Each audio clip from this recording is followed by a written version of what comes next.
I want you to think about one number right now. Not your salary. Not your rent. Not your savings.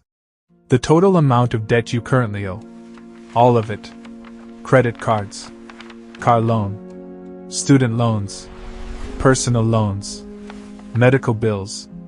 Everything. Do you know that number? Like the exact number? Most people do not. They know it is bad. They know it is stressful. They have a rough sense of how much they owe. But the actual total, written down in one place as one number, most people have never looked at it directly. And that avoidance is costing them years. Because here is what nobody tells you about debt. The debt itself is not actually the biggest problem. The interest on the debt is the biggest problem. And most people are paying their debt in a way that maximizes the interest they pay and minimizes the speed at which they get free. They are doing it wrong. Not because they are stupid. Because nobody showed them the math. And the math changes everything. I have seen people trapped in debt for 15 years get completely free in 3 years just by changing the order in which they paid. Same income. Same amount owed. Different strategy. Completely different result. By the end of this video you are going to understand exactly how debt actually works, why the minimum payment trap is one of the most expensive mistakes in American personal finance, and the 2 specific strategies that mathematically destroy debt faster than anything else. Stay with me. Because this one is going to change your timeline completely. Let me start with something honest. If you have been making payments on your debt for years and it feels like you are barely making a dent, you are not imagining it. The system is designed that way. Here is how minimum payments actually work. When you carry a balance on a credit card at 24% interest, and you only make the minimum payment every month, something happens that most people never calculate. The minimum payment is usually set at around 2% of your balance. On a $5,000 balance, that is $100 a month.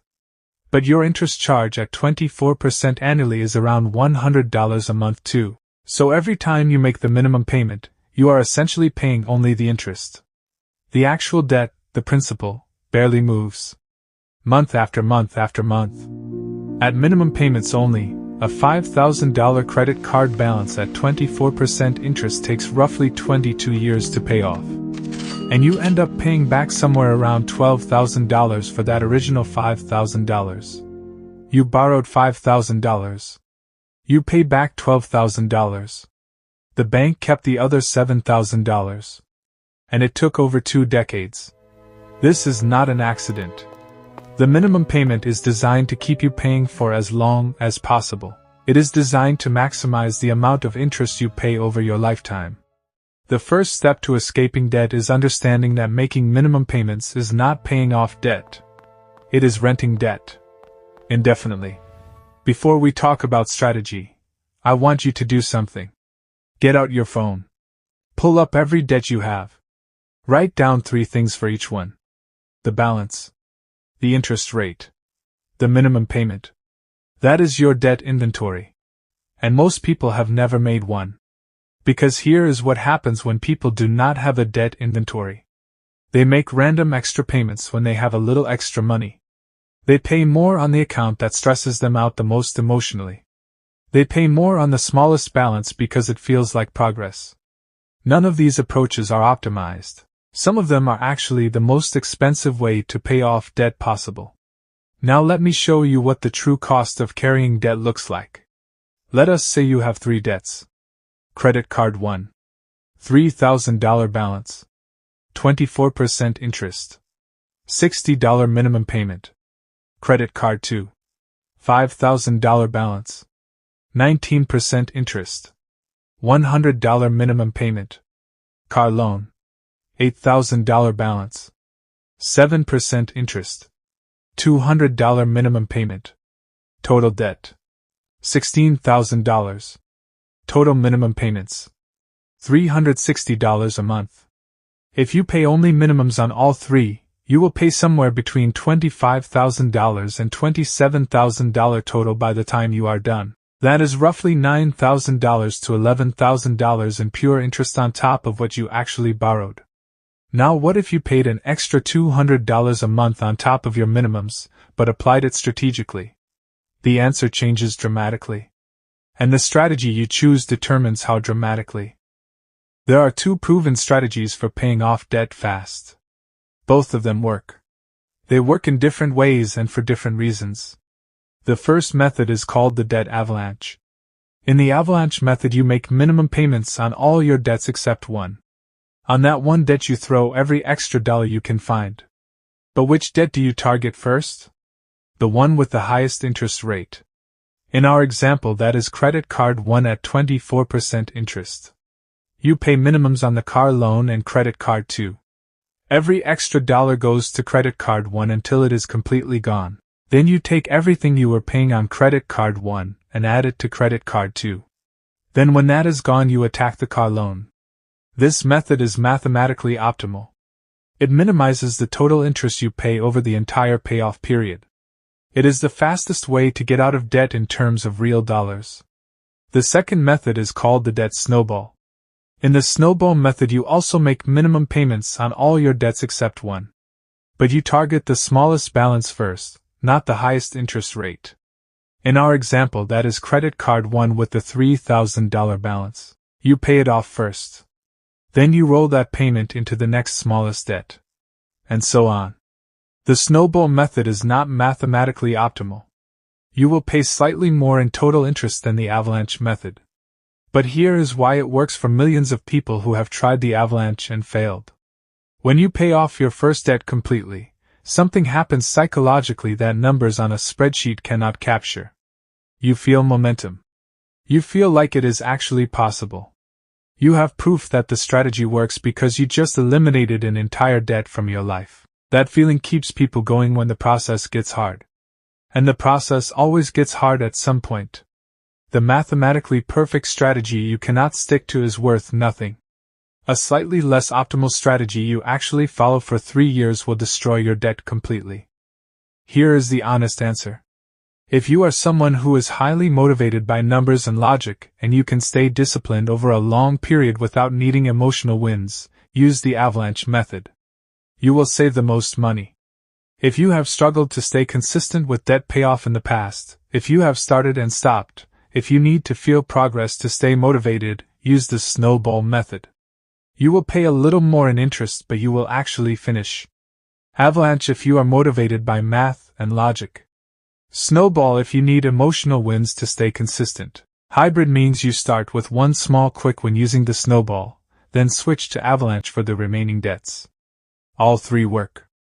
Pick the one that fits how you are wired. And here is something most people miss. The difference in total interest between the Avalanche and Snowball methods on a typical debt load is usually somewhere between $500 and $1,500 over the entire payoff period. That sounds significant, but if the Snowball method keeps you on track for 3 years and the Avalanche method causes you to give up in 6 months, the Snowball method saves you thousands more in interest simply because you finished. Pick the method that matches your personality, not the method that looks best on paper. Here is the question everyone asks at this point. This all sounds great, but where does the extra money come from? I am going to be real with you. There are only 2 ways to find extra money. Spend less or earn more. There is no third option. On the spending side, the most powerful single move is finding your one biggest unnecessary expense and eliminating it temporarily. Not forever. Just while you are in debt payoff mode. Most people spend $200 to $400 a month on things that are genuinely flexible. Subscriptions. Eating out. Impulse purchases. Convenience spending. Cutting half of that gives you $100 to $200 extra per month.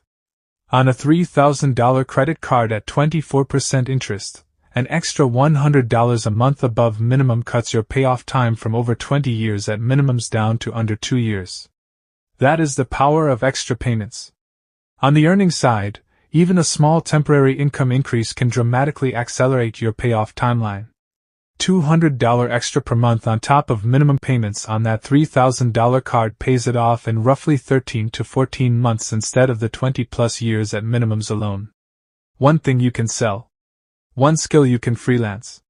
One extra shift per month. Even small amounts of extra income applied directly to your highest priority debt change the timeline completely. Here is something nobody talks about in debt payoff videos. Debt is not just a financial problem. It is a psychological weight that affects how you feel about yourself, how you sleep, how you perform at work, and how you make decisions every single day. Research consistently shows that people in debt make worse financial decisions than people who are debt-free. Not because they are less intelligent. Because financial stress consumes cognitive resources. Your brain is spending energy managing the anxiety of debt that could be going toward everything else, which means getting out of debt does not just free up cash. It frees up mental capacity. It frees up decision-making ability. It changes how you show up in every area of your financial life. This is why debt payoff is worth prioritizing even when the math seems to suggest you could earn more by investing instead. The psychological freedom of being debt-free is a real return that never shows up on a spreadsheet. There is also something called the debt identity. The quiet belief that debt is just part of who you are. That being in debt is your normal. That people like you just carry debt. That financial freedom is for other people. If you have been in debt for a long time, this identity starts to feel permanent. It is not. But breaking it requires seeing proof that it can actually be done. Which is exactly why small wins matter so much in the early stages. Here is your complete action plan. Specific steps. In order. Step 1. Build a small emergency fund first. Before you attack debt aggressively, make sure you have at least $500 to $1,000 in a separate savings account that you do not touch. This sounds counterintuitive when you are trying to pay off debt. But without any emergency fund, the first unexpected expense puts you right back on the credit card. You make no net progress. A small emergency buffer prevents you from undoing all your debt payoff work with one bad month. Step 2. List every debt with balance, interest rate, and minimum payment. Get the actual numbers. Not estimates. The actual numbers. Write them down in one place. Step 3. Choose your method. Avalanche if you are motivated by math and logic. Snowball if you need emotional wins to stay consistent. Hybrid if you want to start with a quick win then switch to the most expensive debt. All three work. Pick what fits you. Step 4. Find your extra payment amount. Even $50. Even $100. Whatever you can genuinely commit to every single month on top of your minimums. Be honest with yourself about what is sustainable. An extra $50 every month for 3 years beats an extra $300 for 2 months, and then nothing. Step 5. Automate the minimum payments on every debt. Remove late payments as a risk entirely. Set up autopay for minimums on everything. Make your extra payment manually so you are conscious of it, and feel the decision each time. Step 6. Apply the debt-free date calculation. Once you know your extra payment amount, calculate exactly when you will be debt-free if you stay consistent. Write that date down. Put it somewhere you see it. That date is your target. Everything in your financial life for the next period of time is pointing toward that date. Step 7. Do not take on new debt while paying off old debt. This sounds obvious, but it is where most people fail. Every time you put something new on a credit card while trying to pay off credit cards, you are running up the down escalator. Progress becomes impossible. Use cash or debit for everything during debt payoff mode. If you cannot pay for it in cash right now, it can wait. I want to tell you something about what happens on the other side of this. When your last debt payment clears, the change is not dramatic. There is no ceremony. Nobody calls to congratulate you. But something shifts. Every dollar you earned used to be partially claimed by the past. By decisions you made years ago. By interest charges on things you may not even remember buying anymore. When the debt is gone, every dollar you earn is entirely yours. To save. To invest. To build with. To choose with. The minimum payments you were making, $360 a month in our earlier example, are now yours. You can redirect them to investments. To an emergency fund. To retirement. To building actual wealth. The compound interest that was working against you for years starts working for you. That shift, from debt interest consuming your income to investment returns building your wealth, is one of the most powerful financial transformations a person can make. And it starts with the first extra payment. Not when you are debt-free. Right now. Today. You came into this video carrying debt that felt permanent. You are leaving with a plan that makes it temporary. Know your numbers. Choose your method. Find your extra payment. Automate your minimums. Set your debt-free date. Stop adding new debt. That is the complete system. The math is not complicated. The discipline is the hard part. But now you understand why every extra dollar matters, how interest is working against you every single day, and exactly what to do to make it stop. The person who starts today with $50 extra per month will be further ahead in 3 years than the person who waits for the perfect moment with the perfect amount. Start today. With whatever you have. And drop a comment below and tell me your biggest debt payoff challenge right now. I read every single one. And your question might become the next dollar focus video. If you want to understand what comes after debt, specifically how to start investing and building real wealth once the debt is gone, that video is right here. Watch that next. Because getting out of debt is step 1. Building wealth is where everything really begins.